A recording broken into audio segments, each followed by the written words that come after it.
Smack contains spoilers of the spoiling type. If you don't want your spoilers spoiled, please turn back now. Otherwise, enjoy the show!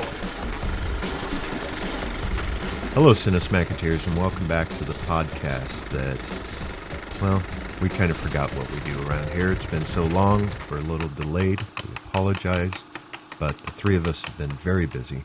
All we know is this is bout number 54. Sam is not with us this month. He is on his annual sabbatical. But joining me is owner of One Genome Short Productions and award-winning filmmaker from the 48-Hour Film Project, Mr. Gabriel Rowald. Thank you, Mike. Thank you very much for that. Also joining us tonight is owner of Cheshire Moon Films, Mr. Tom Haggis. Gentlemen, how are you tonight? Doing well, Tom. Fantastic. Well, it's just the three of us tonight, and I'm really looking forward to this. I enjoyed watching these movies. I had not seen either film before we had to watch it for this episode. Yeah. Yep, Wow. That's true. Shocking. Shocking. All right, let me poke the monkey. We'll get right to it. Ladies and gentlemen, prospectors and a-holes, welcome to the main event. Tonight, two films enter the ring, but only one leaves with riches. In the first corner, from 1948, directed by John Huston, starring Humphrey Bogart, Walter Houston, and Tim Holt, the treasure of the Sierra Madre.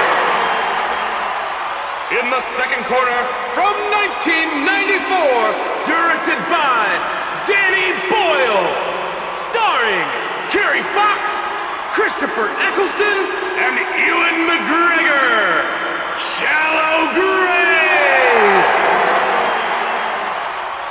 Tom, when you suggested doing both of these films, I was like, really? How can they be that similar? And after starting the second one, after I watched Treasure of Sierra Madre first, but once I started Shallow Grave, it just clicked. I'm like, holy crap, he was right. So I'm telling you, as always, and the world can listen. You were right, man. This is a good pairing. Very good pairing. Thank you very much. I always, whenever I watch one of them, I instantly, and credits roll, and I want to watch the other one right away. So these two have been linked in my mind for years. So I'm very excited about tonight's show. All right. Well, let's get it going. Let's start off with our first round, which is writing. And Tom, why don't you have the honors? Well, thank you very much. This was one of the categories that was a little bit tougher for me with writing.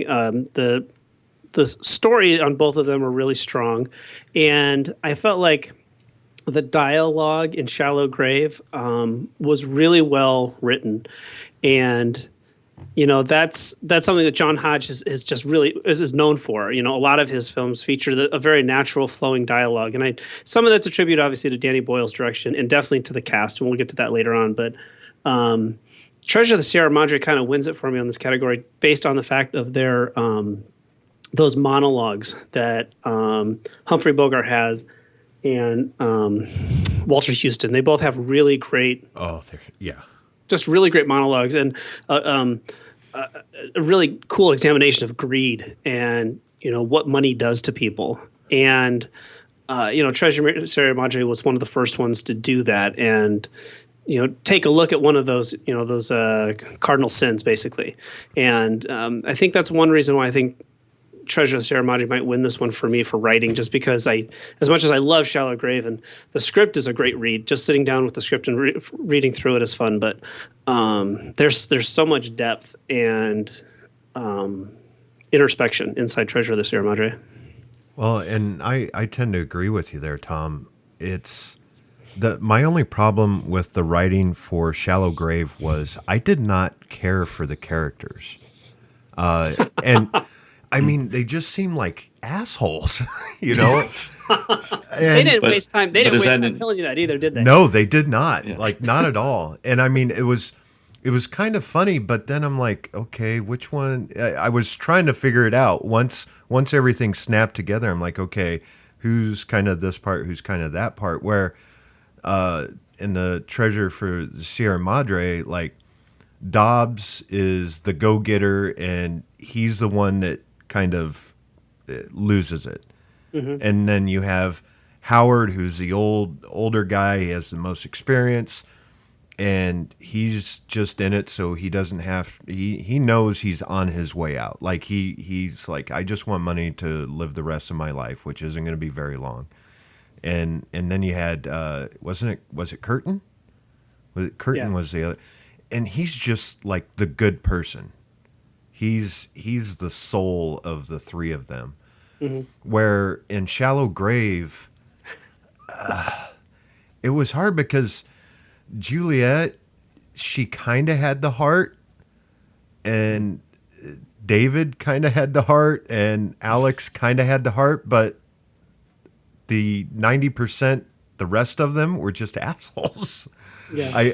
I don't know how to explain it. It threw me for a loop while I was watching it. Yeah, but do you think that that's actually an indication of successful writing? I think that they made you feel so strongly about those characters. Oh, absolutely. Absolutely. Even in a negative sense, you had a strong feeling toward them. You had a strong inkling of what their personalities were. Right. And so I think that's actually an indication of good writing to a certain degree. If you really hate a character, then that character is really well written, and if as long as you hate them for, like, if you hate that character, if you not if you hate the movie and this is really terrible kind of thing, but if you have a strong reaction to a character, then I think that's probably an indication of good writing. Well, that's true, but unlike in Treasure of the Sierra Madre, I didn't care if either one of them died. Like, I was just, I just hope they kill each other off. Like, I didn't care. And then how did you feel? How did you feel when Ewan McGregor's character actually kind of won? Spoiler alert, kind of won at the end. Well, because he wasn't exactly the most likable. No, he wasn't. Guy. But he was the most cunning out of them. Where the other two, she kept trying to play him against David, and right. Using her feminine wiles. Right. And I mean, that is a good sign of good writing, where you don't really like either. Well, I didn't like either three, but just like in real life, one of them was going to outsmart the others, and it doesn't mean you have to like them to have a good movie. Right. But I just felt more with the Treasure of the Sierra Madre, like I kept worrying about what Dobbs was going to do to Howard and Curtin. And then when Cody shows up, I'm like, well, this guy's, they're going to kill him. They're flat out going to kill him. And I felt bad for that. And I really, really cared about what was going to happen to Howard and Curtin. Right. Well, I think the writing for both of these movies was really pretty strong. Neither of them were terribly predictable, and the character development was strong. Well, and that should be the case because Treasure of the Sierra Madre won an Oscar for Best Screenplay. But I think my criticism of Treasure of the Sierra Madre would be that at times I felt like it was a little bit verbose, and some of the dialogue was a little bit awkward. I can't remember the exact line, but I remember Humphrey Bogart near the beginning of the movie talking to, was it Curtin, I guess, at the beginning, where, and he's trying to ask this question about, like, do you really think that gold will make you a bad person, or is it? And it was just this really long, kind of awkward sentence, and I felt like that was a little bit. I had to think about what he just said, and it seemed like Humphrey Bogart was even kind of struggling to get it out. Right. So at times, but not always, did I feel that. There were times. There was the whole monologue where Howard was talking about, that they first go into that place to sleep, and he's talking about, doing the prospecting and that kind of thing, and what gold will do, and he's seen it ruin people, and that part of it I really enjoyed, and that dialogue, that kind of monologue there, I felt was really very interesting and entertaining. Mm-hmm. So it wasn't always like that, but I felt at times it was a little bit verbose, a little bit awkward, and it kind of slowed the pace a little bit for me. But that would be my only real criticism of it. And I felt like the writing, the character development, the dialogue, and all that in Shallow Grave was very strong as well. It's going to be hard to pick between the two. One of the things about the Shallow Grave, they do this. The opening scene when they're interviewing their potential roommates, it makes it very clear that these are horrible people, and. If it was a 70s sitcom, 3 assholes would be part of the theme song at the beginning. Here's the story of 3 assholes. But so what's interesting, though, is that while they are assholes, there's nothing worse than a dull asshole. Mm-hmm. A boring, dull asshole's got to be the worst thing in the world. And that sounds weird. Not the shiny kind. No, you don't want a shiny asshole, and you don't want an asshole that's too sensitive. Right. But what's great about the characters in Shallow Grave is that they're intriguing, and they do draw you in, and they're entertaining people. Oh, mm-hmm. and I think that's part of it's the writing, but I give more credit probably to the acting, but I wouldn't say they're just straight assholes. If they're straight assholes, I don't think we'd be doing this movie right now. Because they are just fun to watch. Mm-hmm. All right. Ow. Sorry. Oh, God. That's the way this whole night's gone. Do you guys want to add anything else, or can we move on? I'm good. Gabe? I'm good. All right. Let's put it to a vote. Tom? Treasure Sierra Madre. Gabe? Because of some of the dialogue that I mentioned before with Treasure Sierra Madre, I think I'm going to have to go with Shallow Grave on this one, even though Sierra Madre didn't win an Oscar. I'm kind of going against the grain there. But I'm going with Shallow Grave. All right, and I'm going. Gabe, you kind of swayed me with the whole. It made you love them or hate them because they're all assholes. So I'm going to vote Shallow Grave on the writing. I'm going to go there with you.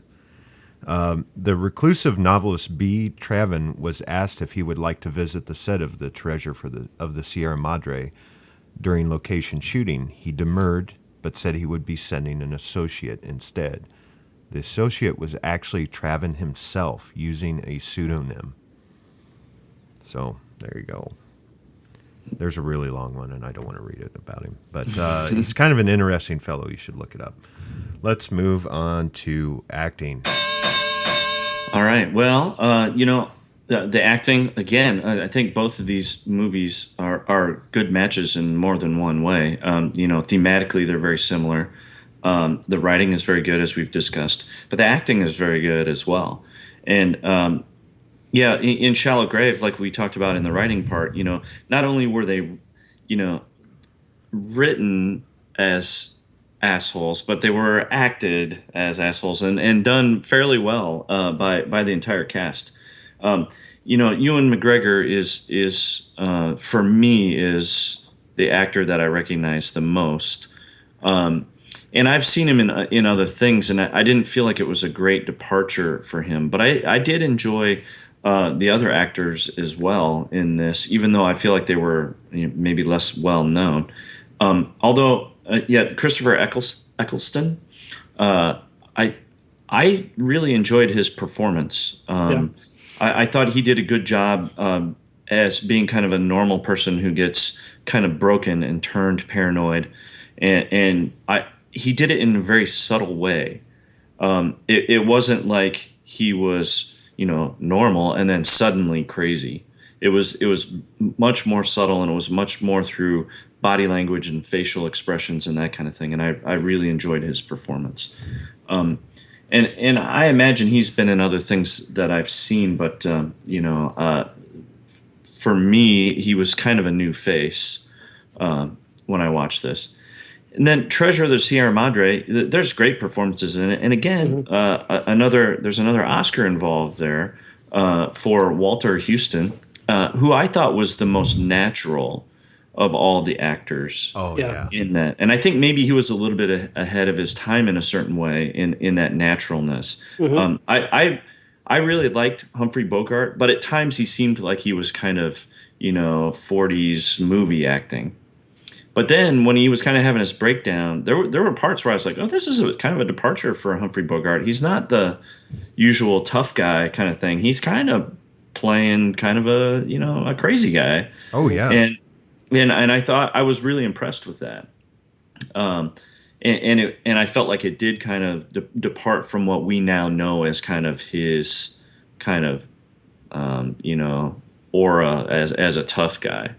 So I enjoyed performances in both of these movies. I thought they were strong throughout, and it may come down to things like what we've talked about before, like ensemble and supporting characters. But I guess we'll see. I think you're right on about Walter Houston. His stuff. I mean, I was just watching it, and every time I watch it, his performance really does just jump off the screen in a way the other two guys don't.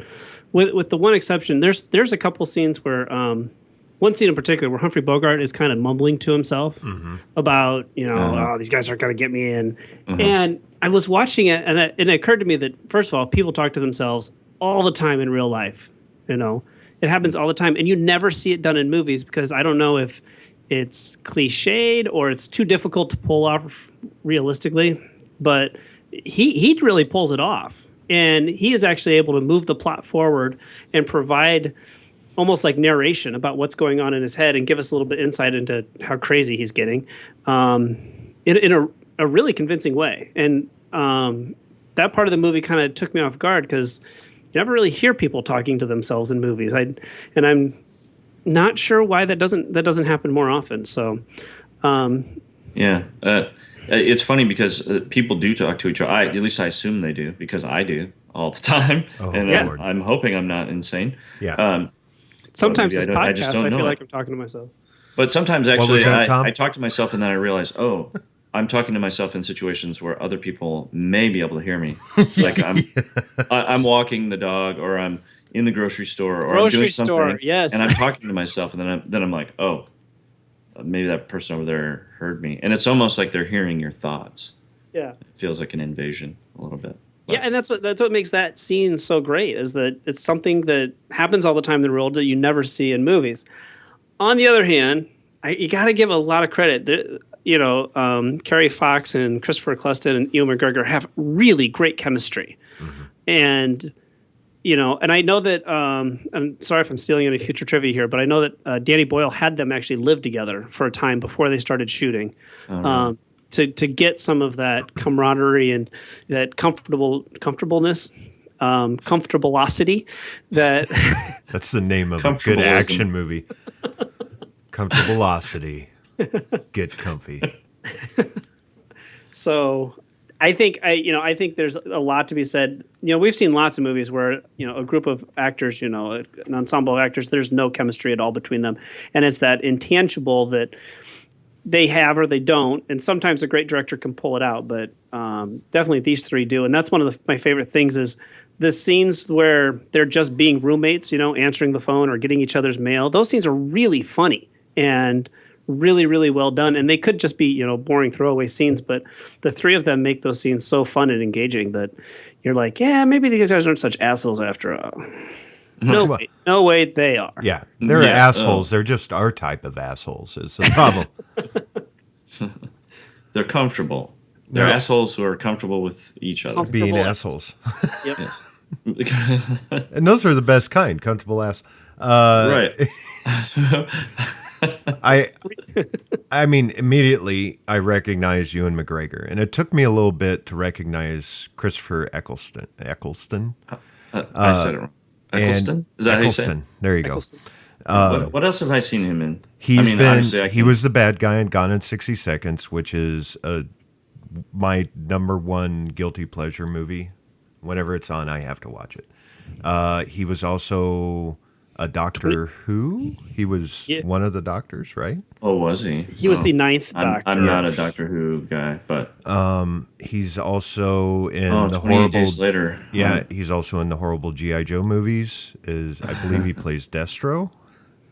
Oh, really? Yeah. He was in 28 Days Later too. Mm-hmm. So yeah. But I really liked how he played David. I think that's something we can all agree on. Just he almost erupts when he says stuff. Otherwise it's kind of low and mumbling, but he's like a slow boil, and then when it finally comes out, he just loses whatever he's trying to say, or whether he's trying to say something or whether it's an action. He goes over the top with it, and I really kind of like that. Ewan McGregor, of course, my wife walks in. She goes, "Oh, I wouldn't mind being trapped in a flat with him." And I'm like, "Thanks, honey." And she walks away. And I've always liked Ewan McGregor. Carrie Fox. Yeah, until that moment. Now he's on my shit list. Carrie Fox. I don't know. I don't know if I really cared for her performance. I'm sorry, Tom. take that back.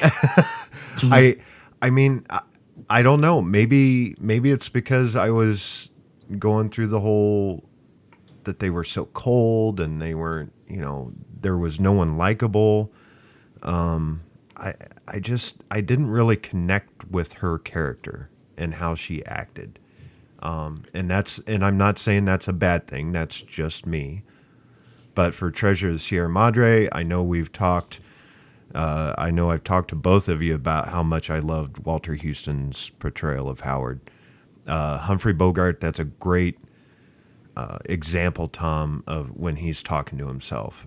You both hit it right on the head. When I walk around the house when I'm here alone and I talk to myself like I'm my best friend.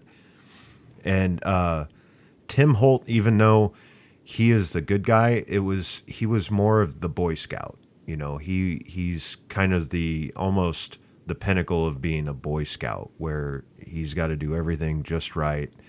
And sometimes that can kind of box in an actor to where they have to make those choices where if your character's a little gray, kind of like the three characters in Shallow Grave, you can have a little more fun with it. But for me, Walter Houston just stole everything. I absolutely, he was a pleasure to watch. Agreed. So, yeah, and I felt like Tim Holt's performance was suitable, but not necessarily outstanding. Right.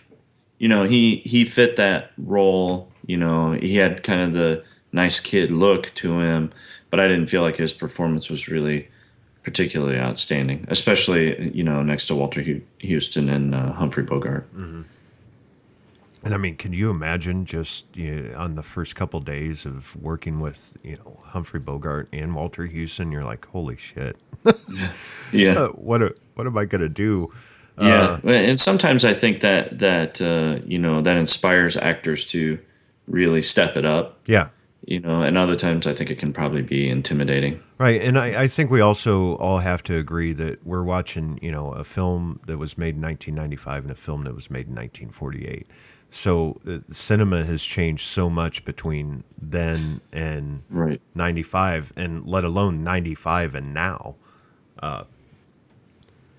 So you kind of have to watch it with. You can't really compare it to films nowadays. You just have to be able to enjoy it for what it was made for and the time that it was made in. But there's still great qualities for both films, and I'm not saying you should discount those qualities. But you should look at them through the glasses of the eras that they were made in. Right, your history goggles. Right, yeah, your history goggles. Because I mean, right. that's kind of been the hard thing for us when we try to take older films against newer films. It's difficult to be able to look at them through those glasses, but you should, because otherwise you're discounting a film that's older just because of how it was acted or how it was shot, and you should really what's the word I'm looking for? You should really enjoy how they were shot and know that, the cameras were huge and they had to lug all this stuff.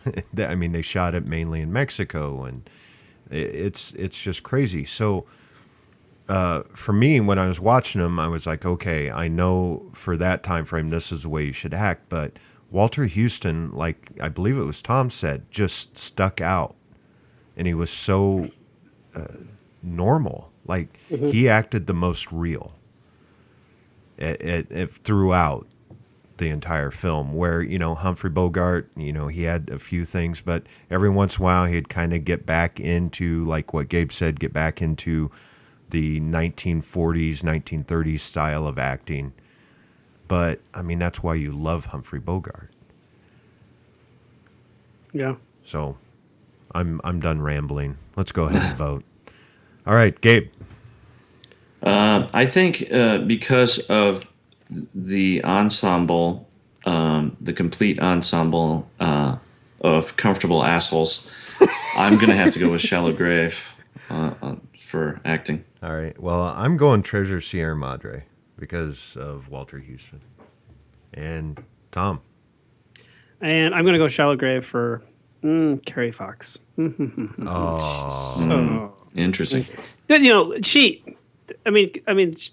she brings the sex to the table in Shallow Grave. I mean, if it was a story about three guy roommates, that would be, I guess I'd say three heterosexual guy roommates. It would be a very different story, but there's that added weapon of she has what her they vagina. want. Yeah, exactly. Right. She has what both of them want. Right.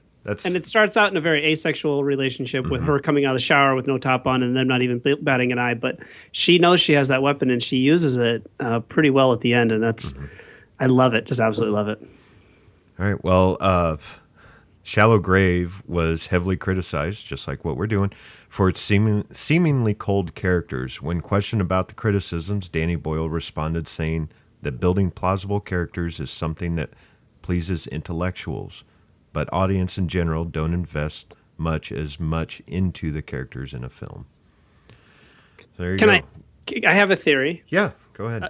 Nice people wouldn't keep the money, and you wouldn't have a story. That's true. Right. They would have called the cops. Yeah. Right. There has Story to be, over. absolutely. Oh, guy OD'd in our apartment. Oh, call the cops. Yeah, there has Story's to be done. some semblance of assholism to to move the plot forward. One of them, they wind up stabbing each other. So, you can't be, They were such quiet, nice roommates. I never suspected a thing. Yeah. I after speaking about roommates, I'm like, well, what if they would have done an episode of Friends like this? And they all end up dead at the end. That'd be Shallow great. friends. All I have to say is Ross better get it first. God, That's I all I'm hate saying. Ross. Oh, so do I. Absolutely hate Ross. Whiner. All right, let's move on to directing. And I guess that's going to be me that starts it off. Okay. Shallow Grave. I'm going to start with Shallow Grave.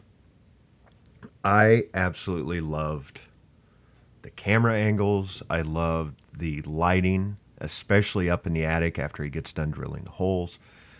And if you notice, there's one of my favorite shots, and I don't know if you guys notice this, but it was when the camera looks up at the way to get up into the attic, and there's light cast over it, and there's shadows, and those shadows look like bars. I don't know if you guys caught that, but I saw that, and I paused it, and I'm like, holy crap. That is a really good, I don't know if they did it on purpose, but for me, that was a really good subliminal message right there. Whatever's up here should be this is going to cause problems. I loved how they used the stairway in the opening. I love the driving shots. I don't know why, but the opening of the film, I really enjoyed that driving down the cobblestone streets.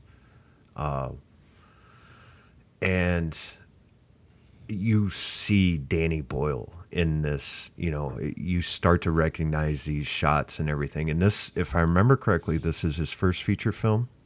Yep. I believe so. Yep. And I was just absolutely amazed at how he used the camera to tell the story. And I mean, that also goes to the DP, but I think the director can tell him what he wants, and DP executes it. So I'm gonna give that to Danny Boyle. I'm gonna give the respect to him. Treasure of the Sierra Madre, once again, like I said earlier, lugging around big cameras, but some of those shots were just beautiful.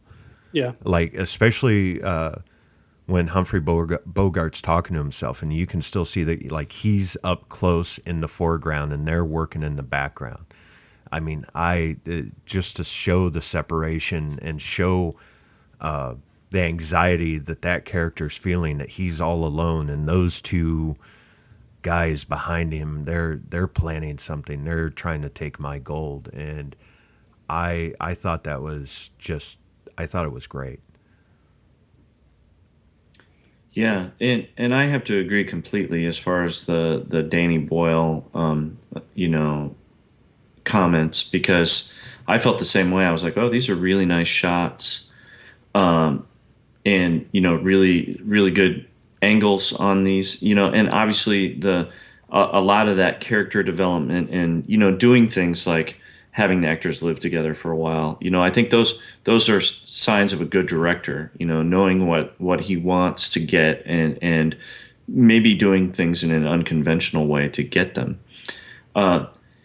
And I think one of the key things for me that stood out between these two films, and I always have a hard time knowing who to attribute this to, but I commonly end up, attributing it to the director, is the pacing. And Shallow Grave is very tight. There's not a wasted moment. Every scene has a purpose, and it goes through, I wouldn't say that it's, fast paced, but it's very tight. And I never once felt like, okay, let's move on. What's next? That kind of thing. Whereas with Treasure of the Sierra Madre, the shots are beautiful. Black and white is beautiful to work with. And I think it takes a certain skill to get, what you're looking for in black and white. You think it might be easier because you don't have to worry about color, but I don't think that's necessarily true. There's a lot of beautiful shots, a lot of great camera movement, good close-ups, that kind of thing. But where it fell a little short for me was pacing. And I felt like it was a little bit long. And it was kind of an epic story. I felt like it was more grand, more epic than Shallow Grave. Shallow Grave is very personal. It's very intimate. Mm-hmm. But Treasure of the Sierra Madre is more epic and grand. But even so, I think there were places where they could have tightened it up a little bit and moved it along a little bit faster, especially for parts in the beginning when we're establishing that these guys are desperate.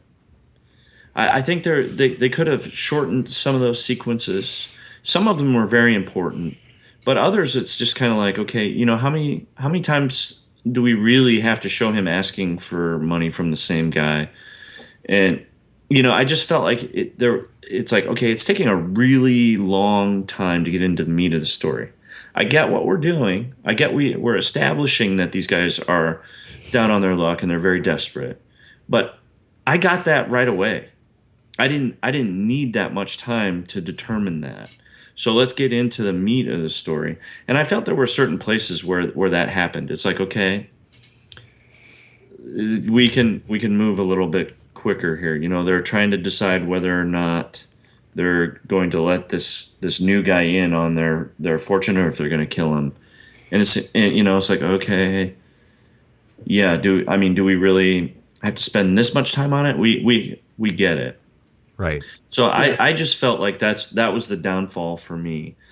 But I think it also falls into what you were talking about earlier, Mike, and about audiences at the time. And I think we have to think about that a little bit. You know, what were audiences like at that time? I don't think they were the same as us, as movie-going audiences are now. We're so literate in movie the movie language that we don't need as much time maybe to digest some of these things and get these things. Plus, the movie-going experience, there's so much for us to watch now. We kind of want to get through it fast. Exactly. You know, it's like, I don't, there's 10 other movies that I want to go see, and I want to see them fast. But in the mid to late 40s, going out to movies might have been like, hey, let's go and let's go be there all day because this is going to be really entertaining. And I want this movie to be longer because if it were shorter, I would feel kind of cheated. Right. Yeah, I mean, you're talking about sometimes the movie theaters were the only places in town with air conditioning. So, you would go there on a Saturday and stay all day. You would watch a movie, you'd watch the cartoon, you'd watch the newsreels. Right. I mean, it was an experience, right? Yeah. And I don't need it to be fast. And the timing, the editing timing wise has changed so much from then to now. I mean, hell, now you compare Shallow Grave to something that came out last year, this year, and you're like, holy crap, this is slow. Yeah, well, I think that has a lot to do with the techniques too. Exactly, and that's what I mean. Or the techniques have changed, and so that's changed the timing. Where I'm not saying Shallow Grave slow. There are a few slow parts in Treasure of the Sierra Madre, but once again, like you said, you've got to look through it through the glasses of someone in the 40s. Right. Yeah. And so that was just my one criticism would be the pacing. I think, and we've talked about this before, but I think Danny Boyle is the shit. I fucking love everything he does. And what I love about Shallow Grave, and Mike touched on this, is that you can see where he's going. That I don't really know if there's another director that uses the camera in such a creative way as Danny Boyle. Because actually, I got done watching Shallow Grave last night, and I jumped over and started watching Slumdog Millionaire, and it's even better. I mean, his angles and his shot composition just blows me away. And what I like about Shallow Grave is you could tell it's his first film, but there's a little film school in here about with some well placed lights. You can get some really beautiful shots in something as as drab as a flat like that.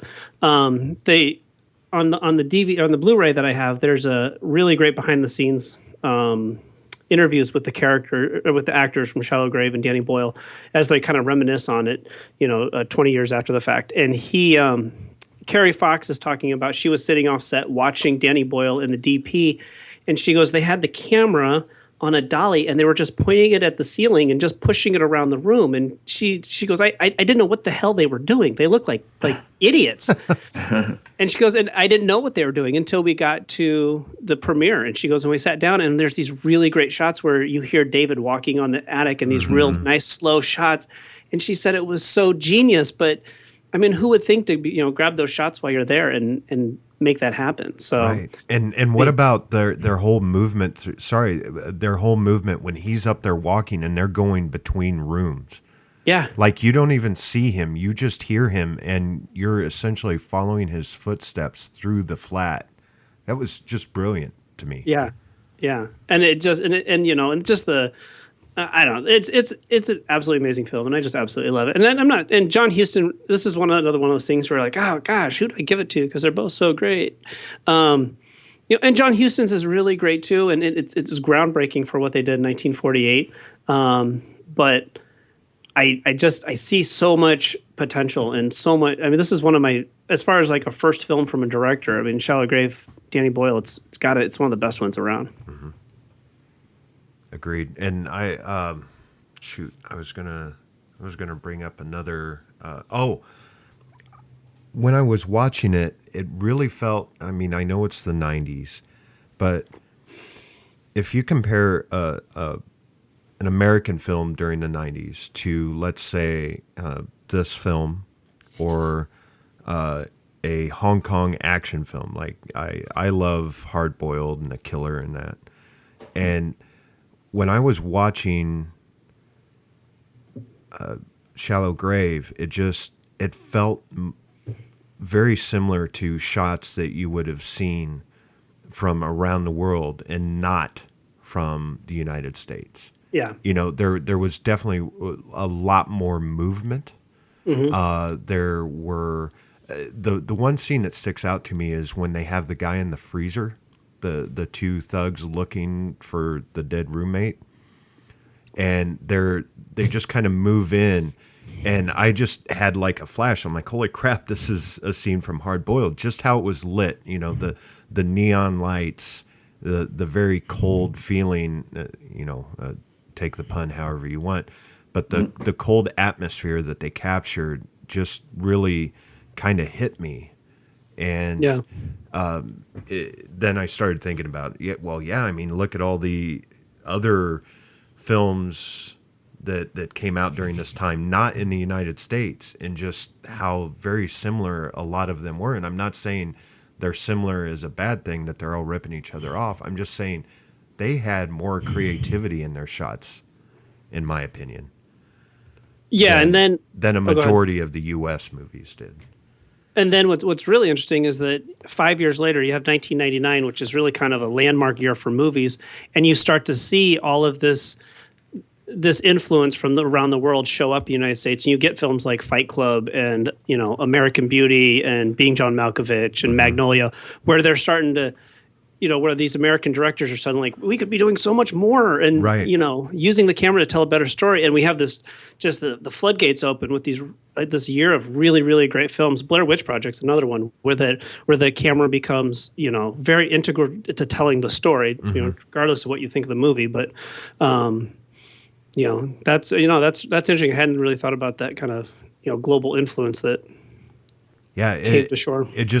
It flashed to me. I'm like, holy crap, that's it was an epiphany for me, and it just surprised me, and that just drew me in even more to watch his shots. And being a shooter myself, I dissected that movie, and I would probably go back just to dissect it again, and just kind of maybe pluck out some favorite movements, favorite lighting techniques. But anyway, we're rambling.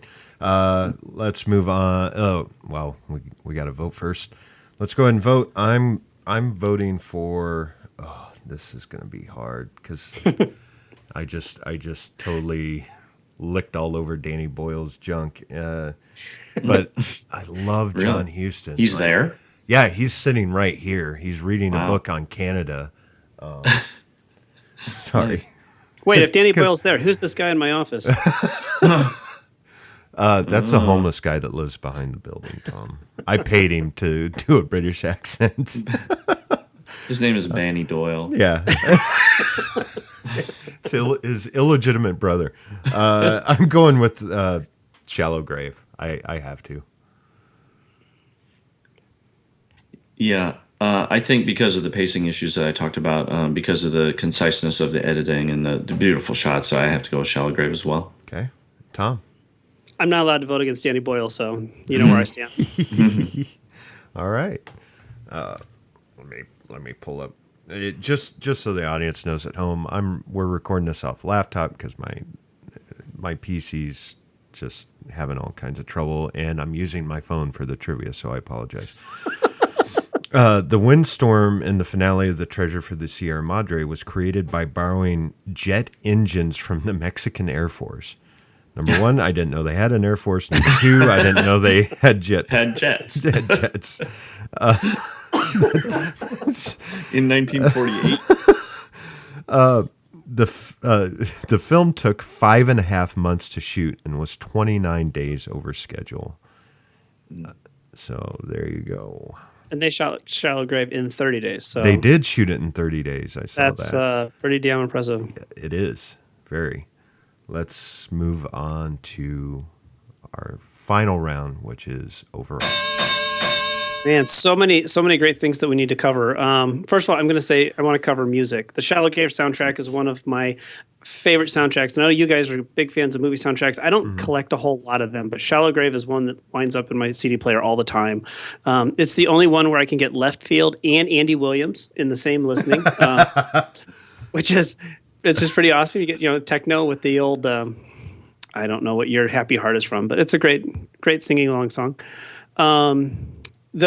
I also want to say that I saw Shallow Grave early, probably like senior year of high school, freshman year of college, before I got into my movie snob phase, and I had this crappy full screen VHS copy that was just crap. Like when it's all red at the beginning and the white words go across for film 4. I mean, it bled into the letters. It was so bad and run down. And a year or two ago, Criterion put out a copy did Shallow Grave, and they cleaned it up, and it is the most beautiful film transfer I've ever seen. I mean, it is. I've never seen the movie like this before, and so I shout out to Criterion. If you need to see Shallow Grave, find the best Blu-ray copy you can, because it's a film that deserves that kind of treatment. One of the things I didn't talk about Treasure of Sierra Madre before is I had intended, sometimes, I don't have 2 hours to sit down and watch these movies. So I usually cut them up into blocks. And so, I set a laptop on the counter and I'm doing dishes and kind of watching the movie as it's playing. And I got done with the dishes. And then 2 hours later, I realized I was still hunched over the counter watching the credits at the end of Treasure of Sierra Madre. And it sucked me in. And I wound up watching the entire thing standing up in my kitchen.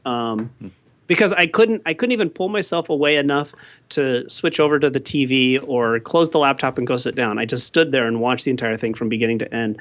And for a movie from 1948 to do that, to be that engaging and still be a movie that people are talking about, is really it just completely blows me away that they would that there are movies out there that are like that. And I get sad when people talk about, but it's in black and white. I'm like, it doesn't matter. It's so engaging. You'll absolutely love it. Absolutely love it. So those are the things that I wanted to cover on those two movies. But do you guys have anything? I want to say, first of all, I really disagree with the whole soundtrack for Shallow Grave. I mean, I liked all the other music except for that piano. The one piano song they kept playing over and over again. I don't know why, but it drove me crazy. And that's my only fault with the soundtrack. And I don't mean to harsh your buzz, Tom.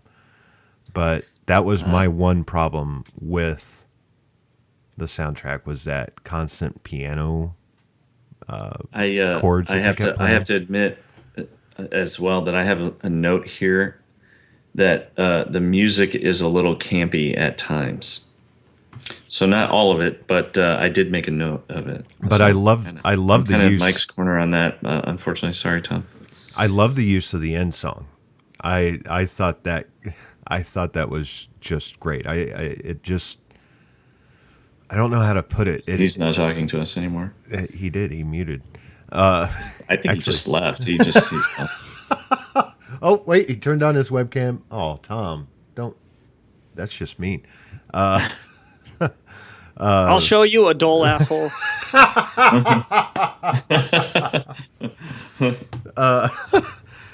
But, I mean, soundtrack for Treasure of Sierra Madre. I felt the same. The music was even campier but again, I think it's just that's kind of what the style of the music was at the time.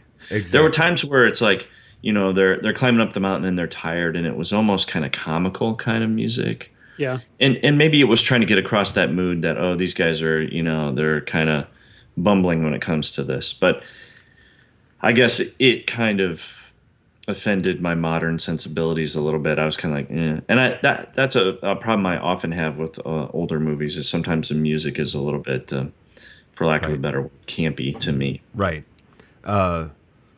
What else did I have down here for overall? Well, for me, it's going to come back to rewatchability, and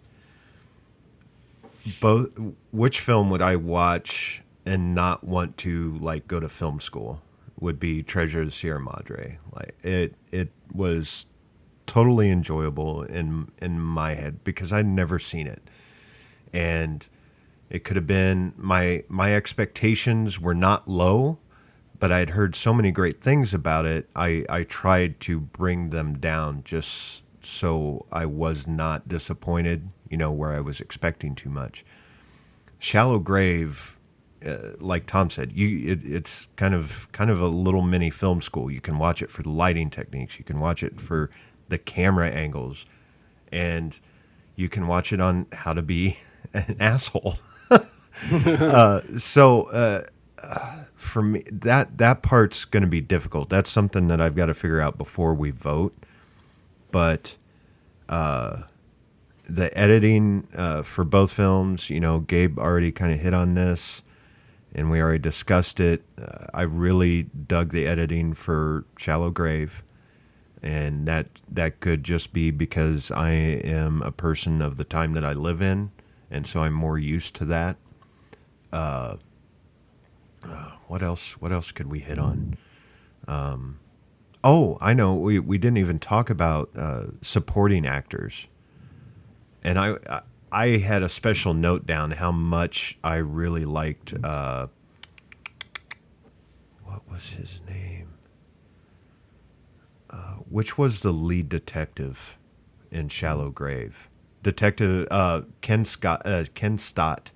I loved his cockiness. Like he was super cocky. He's like, well, I know it's you, more or less. Like I know it's you. I'm just gonna mess with you, and now he's brought the other detective on, and he's gonna make him one of the best because he's under my tutelage, and I found that really funny. I really enjoyed him. And then, of course, let's talk about the 900-pound gorilla in the road, the whole badges. We don't need no stinking badges line. It was great to hear the original line said and see it because I'm used to Blazing Saddles. And so I'd always known it came from that movie, yet I'd never seen it. So to me, the original was the Blazing Saddles until I watched it. By the way, that line is number 36 in the AFI Top 100 quotes. Nice. So, yeah. Nice. Yeah. So I don't know if there's much more I can say about overall. Gabe, go. Okay. Well, I enjoyed them both. And I have a little personal trivia. In a certain way, this is the first time that I've seen Shallow Grave, but not entirely. I had actually Shallow Grave is one of the very few movies that I've ever fallen asleep during. But I have a very good reason. I didn't fall asleep because I was bored. I was just extremely tired. I had been working on a film in Iowa City, and I was part of the catering crew. And we would have to get up at 4 a.m, and we often wouldn't call it a night until 11. And then we would do that again for 6 days in a row. Mm-hmm. And then so Saturday night came, my girlfriend wanted to watch a movie, and for some reason we picked Shallow Grave. I don't know how we landed on that one, but I remember falling asleep near the beginning and then waking up near the end and just missing everything that happened. I'm like, what the hell just happened? How did we get here? And so in a certain way, this was kind of like my first time seeing it again, because I don't know that I ever picked it up and watched it all the way through, after I had fallen asleep during it. So it was kind of fun. But I do recall, it is possible that I did see it because I do recall large parts of it. I know I'd seen parts of it. But I had never seen Treasure of the Sierra Madre. Of course, you've heard that quote over and over. So it was very interesting to see this, and it's interesting to get a little taste of film history now and then and see where filmmaking has come from, and see these classic actors and classic directors at work. So I enjoyed that very much. One thing that I noticed that kind of stood out to me for Shallow Grave was the technology. it's one of those things that dates a movie to me very quickly. So you start seeing some of the stuff that they're doing, like even just the phone in the house seems extremely dated. The rotary? Oh, What's that? The rotary phone, that brought back so many memories. Oh, I know. And then other technology that they were using, were they on computers, and it stood out to me like, oh, the technology is really kind of dating this movie. And because the story doesn't necessarily, I mean, that story could happen today, Right. But when we're watching it, and it made me wonder, how do you avoid that? Is there any way to avoid the technology of the day eventually dating your film and making it in a certain sense kind of obsolete or out of date? Well, unless you do a period piece, kind of like what, the Treasure of the Sierra Madre wasn't it? Right. Well, it was, I mean, was it supposed to happen in 1948? Or was it supposed to happen like a few years earlier? Because I mean, you're talking about they're in what was considered then a third world country. Yeah, what was the date? Oh, it says 1925. Okay. Yeah. So yeah, I mean that's the only way you can kind of explain it away, and people won't think twice about it. But I agree. I mean, I go back. One film that Amanda and I love to watch is 9 to 5.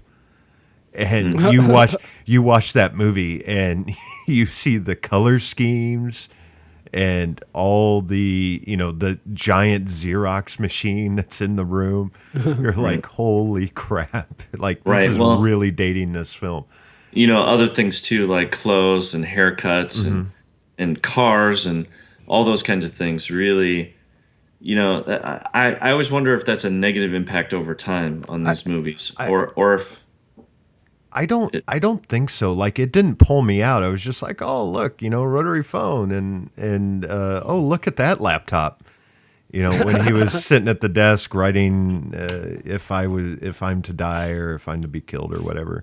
Right. Was it even a laptop? I don't remember, but I do remember something computer related. It was like a little notebook computer, yeah. Yeah. He slammed it and the whole room shook. It cracked the desk. Yeah. But to go back to when you said it could happen, today, and I just remember the opening lines. It could happen in any city in the world. Isn't that the line, Tom? Yeah. The city's not important. And yeah, I agree. I mean, Kidding. But the story is very, you could make it today. They could have made it back in the 1930s. It's kind of it's a great story. Where Treasure of the Sierra Madre, I mean, you could definitely update it. I've been trying to think of films that have tried to do that, not necessarily with the whole mining deal, but with other things. And, once again, that's why we're doing Shallow Grave, because it was done in the 90s. And I'm just trying to think of one that's been done recently, and it's escaping me. One of there was another. We were talking about the costumes and the cars and that kind of stuff, and there was another thing that made me think. Oh, there was a potential kind of plot hole, and I'd like to hear like Tom's thoughts on this in Shallow Grave, because he goes up into the attic space, and he's like living up there to kind of guard the money. Yes. And then he needs to know what they're doing downstairs. He's afraid that they're conspiring against him or something. So he drills all those holes. Yes. And there's holes all over. And that led to some pretty fun shots with all the light streaming up from the holes into the attic. Carrie Fox waking up in the morning. Yes. Right. But what I wondered is, wasn't there a scene where the detective comes in the house and is interviewing him, and isn't that after he's drilled all those holes? And wouldn't they have noticed that there were holes in the ceiling all over the apartment? Oh, you mean there's a literal hole in the plot? Yeah.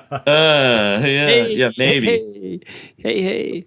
But I was wondering. I was trying to recall the timing of that. But I seemed to be thinking that when I was watching the movie, I'm like, wouldn't they notice that there's holes in the ceiling all over the place. I think the inspector had a pretty good handle on what was going on anyway. Sure. So I mean, he was pretty confident about the what had gone down, and he was pretty close to figuring out. I don't think the holes in the ceiling were gonna help him a whole lot. Just shut up about it, okay? It's not that big a deal. Okay. Well, that was just one thing. That was just one thing that kind of, like maybe if they had mentioned it and he had some interesting like excuse, like, bugs or it took place in Glasgow. termites. Everybody does that in Glasgow. So Yeah. Right. Oh, yeah. Helps with air conditioning. Yeah. But I seem to think that there was one point during the movie where I was thinking, wouldn't they notice that? I mean, they're all over. I mean, he drilled holes everywhere, and they were not like inconspicuous. So I don't know. It was just a thought. I couldn't remember the timing of it all, but anyway. Just ruined it for me. Sorry, Well, I'm done. Sorry. I'm not even voting Yeah. now. Thanks. Yeah. Thanks, Gabe. I want to change Yeah. all my votes to Treasure of Sierra Madre or whatever the other movie was. All of them retroactively changed to all his votes. Yeah. All right. Well, let's go ahead and vote, boys. Tom, Shallow Grave. Gabe. Yep, shallow grave for me too. Okay.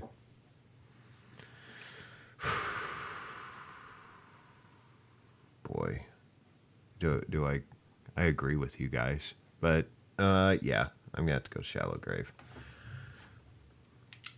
So let's move on while the monkey tries to do math, which is me, and we'll go with recommendations for this month, and we'll start with Gabe. Okay, well, I'm going to recommend what I commonly recommend around this time of year. We just got done with the 48-hour film project here in Des Moines, and there were a lot of great films. So I recommend that you go out and find them and watch them. And I think this is an appropriate moment to congratulate Mike Keeler on making the top film in Des Moines this year. So be sure to check out Southsider Studios' Puppy Love. It won Best of City, and it's an excellent film. So congratulations, Mike. Oh, thank you. Thank you. And very much.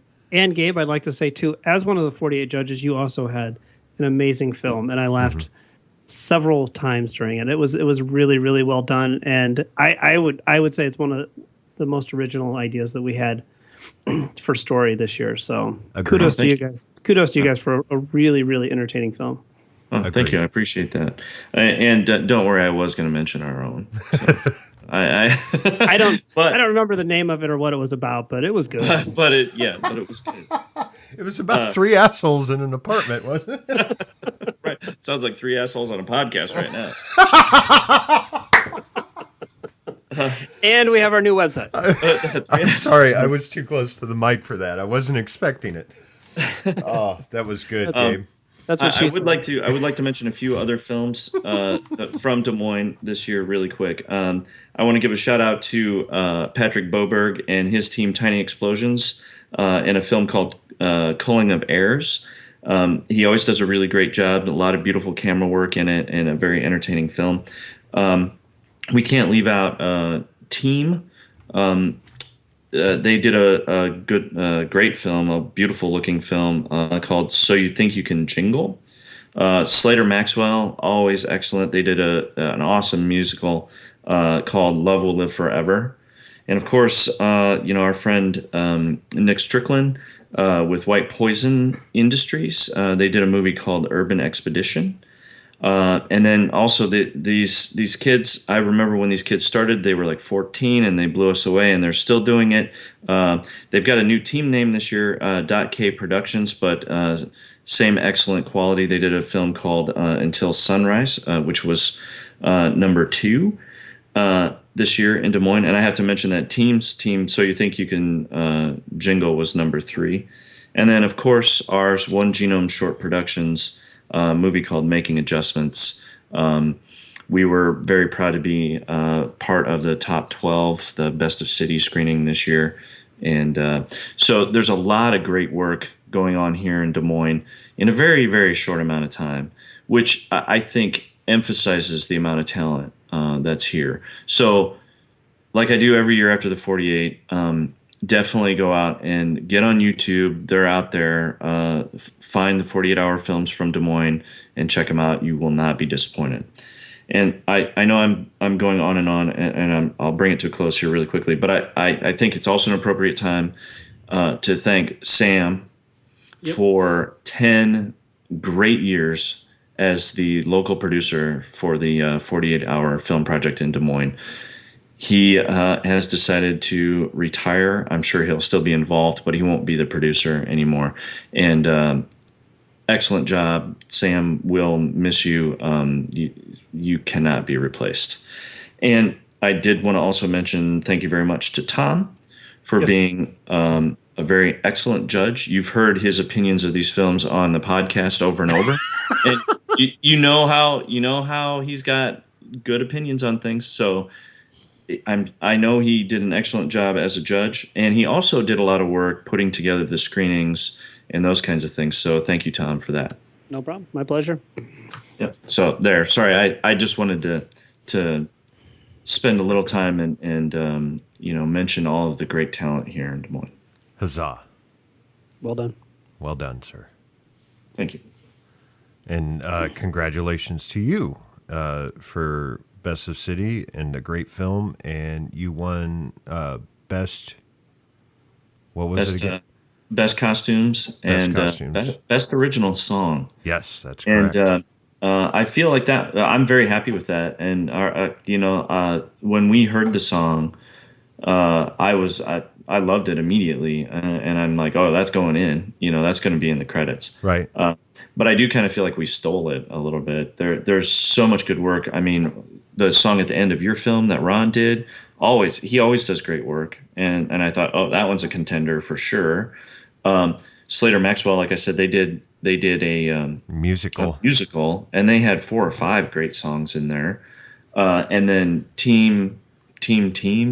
I never know how to say it. Just Team. But that their whole concept was about these people doing jingles for. It's like a 50s game show where they make up jingles on the spot for these products. And again, they had, I don't know, 4, 5, 6 short but excellent little songs in their film. So I really felt, I was really honored that we won that with such great competition. It was one of the tougher categories to discuss. So yeah, there was a lot of good stuff. And the coolest part of it all is that it's, all of those are original songs that were written during that weekend. And it's very clear that those songs were written during that time period, because they all, they all go along with the theme of the movie. So, it's just like, wow, there's again, a lot of talented people here in Des Moines. Damn Skippy. All right, Tom. Hey, I'm going to recommend a Danny Boyle movie. How about that? What? I know, it's crazy. So we're going to jump from his first film to his last film. A little-known film came out 2 years ago called Trance. Hey, and check this out. It's about 3 people and a stolen painting and how they try to constantly undermine each other with sex and weapons to find the painting. It's a nice little story about greed and deception and power plays that people make and revenge. It's very I don't want to say it's very complicated. It's complicated almost to a fault, that it almost goes a little bit too far. Personally, I like it because I find that when you get a film like that, the repeatability is there. And once you get to the end of the movie and you understand everyone's motivations and where they're coming from, watching it over and over again makes it even more fun that way. And it does a really great job kind of unraveling everything. And it's a really, really fun Danny Boyle movie. Cinematography is by Anthony Dodd Mantle, who's becoming one of my favorite cinematographers. His shots are so beautiful. One of the reasons I liked Rush that came out a couple years ago, the car race movie, was his amazing cinematography. I didn't know that Formula One racing could be so beautiful, and he does such a great job. He's becoming to the point where I will go see a movie just because he shot it. he does such a great job. So so I would recommend Trance. It's very, very good. Nice little crime movie. It's a little over violent, but they are trying to steal a multi-million-dollar painting, so people will be shot and stabbed. All right. Well, I can't compete with Gabe's heartwarming speech for the 48. I'm really proud to have won this year, and I'm proud to have been in the top 12. Watching the films of the top 12 this year, I was sweating bullets. I mean, I thought for sure second place. I said I would be happy with that, and we weren't announced. We're announced, and then it went to we got Best City, and I just essentially collapsed in my hands, and I was shaken awake by a very excited crew member trying to get me up there. I was blown away by it, but most importantly, I was blown away by what our friends can do, and every year they seem to top themselves. There's no words to be able to say how proud I am of being a part of the 48 and seeing what the teams around Iowa. I mean, it's not all Des Moines teams. I mean, there's some from Cedar Rapids and other places, and they just every year they bring it, and they bring it hard, and you know that leading up to it, you're like, oh, I got to step up my game, and every year you just have to step it up. So I'm proud to call them my brothers and my sisters, because I mean, over the years, we've all grown close. We've all been able to work together on other projects, and we've all become very close friends. So I just want to say, I know some of them listen. I want to say thank you, and I'm proud to be a part of the 48 group. So my recommendation is going to be a film that I'm guessing most of the people listening to this, and I definitely know the two of you have seen it. It's called Memento. Yeah. Oh, what a great film. Something that just totally blew me away. Mark, who used to be a judge on this, actually drove up to Minneapolis, I think 2 times, possibly 3 times, to see this movie before it ever came to Des Moines. He absolutely loved it. And then when it came to the Fleur, he drugged me to it. I'm like, all right, I'll give it a shot. And just absolutely jaw-dropping on how everything was looked at as far as rhythm in a film is concerned. It, of course, stars Guy Pearce, Carrie-Anne Moss, who I think is absolutely beautiful, and Joe Pants. I love Joe Pants. Mm-hmm. But it's also directed, I mean, you can't leave this out, by Christopher Nolan, who many of you know has done those Batman films, and not the crappy 90s films. I mean, he brought realism to Batman. But check out Memento. It's just a man creates a strange system to help him remember things so he can hunt for the murderer of his wife without his short-term memory loss being an obstacle. And it is very brilliant as far as taking the 3-act structure and essentially reinventing it, in my opinion. So, yeah, check out Memento 2000. Is that also is that Christopher Nolan's? No, it's not his first feature effort, is it? There's one called The Following. The Following. I think, is it The Following? Here, I'm looking it up now. I think it's actually called The Follow. I think. Come on, phone. Yeah, I couldn't remember. I couldn't remember if Memento was his first. I thought that might be kind of a tie into the Shallow Grave thing, but it's just called a Following. Following. Following. Yep. Following. Oh, okay. Yep. Following. Say it there. Following. Following. Following. How many times can we say it? So go see it. That one's interesting too. Yeah. Yeah. Absolutely. All right. Let's Let's let the monkey announce the winner. Here we go. Ladies and gentlemen, may I have your attention, please? Your winner by decision is Shallow Grave! The ghost of Humphrey Bogart's very upset. Yeah, he is. He's going to shoot you, see? That's your finger. That's not my finger, see? It's a ghost finger. Come on. That was pretty good, actually. Okay, so we don't need Sam to do that's right. impersonations. That's right. So I want to ask Tom this, and I'll explain mine as well. Gabe had mentioned that he'd fallen asleep during this movie, during Shallow Grave. I want to know, Tom, have you ever fallen asleep during a film? Not necessarily at home, but in the theater. Outside of Empire Strikes Back, I have the worst movie to fall asleep in the middle of. So I'll just keep it short. In college, we were sitting around and we watched Usual Suspects, and it was after a full day of set building at this theater. Mm-hmm. And I got 15 minutes in and I fell asleep in the middle of Usual Suspects. Oh, okay? Man. And I got past the part where Verbal was explaining, spoilers coming up. He's like, I got to have something to drink. Sometimes my pee comes out like snot. It's ridiculous. And like 5 minutes after that, I'm like, I'll watch this tomorrow, guys. I can't. So I'm looking forward to it all day. And all day, my friends are going, you are going to love this freaking movie, man. It's amazing. And so the opening scene where Kaiser Soze, the fire's going, and Kaiser Soze pees on it, I kind of lean into the screen. I'm like, what the hell is that? And my wife goes, he's peeing on the fire. I go, that's not pee. It's too thick.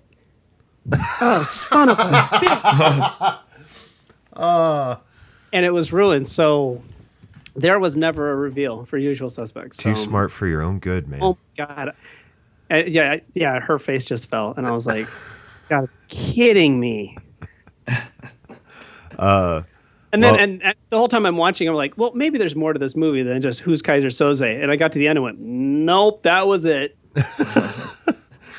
Well, mine's not nearly as exciting. I just remember being super stoked because Arnold Schwarzenegger was going to be in a Batman movie. And so my girlfriend and I at the time, we go to if you're not from Des Moines, you don't remember the River Hills, but it was this huge old grand theater, kind of the CinemaScope years. It was just this huge curved screen. It was absolutely beautiful. Yeah. And we go in and they had these great chairs that you could recline in a little bit.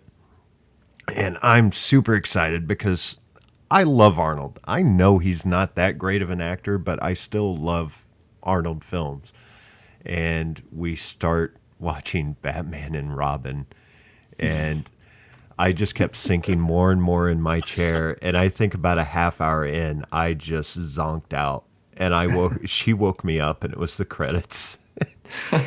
And so to this day, I've only seen about a half hour of Batman and Robin.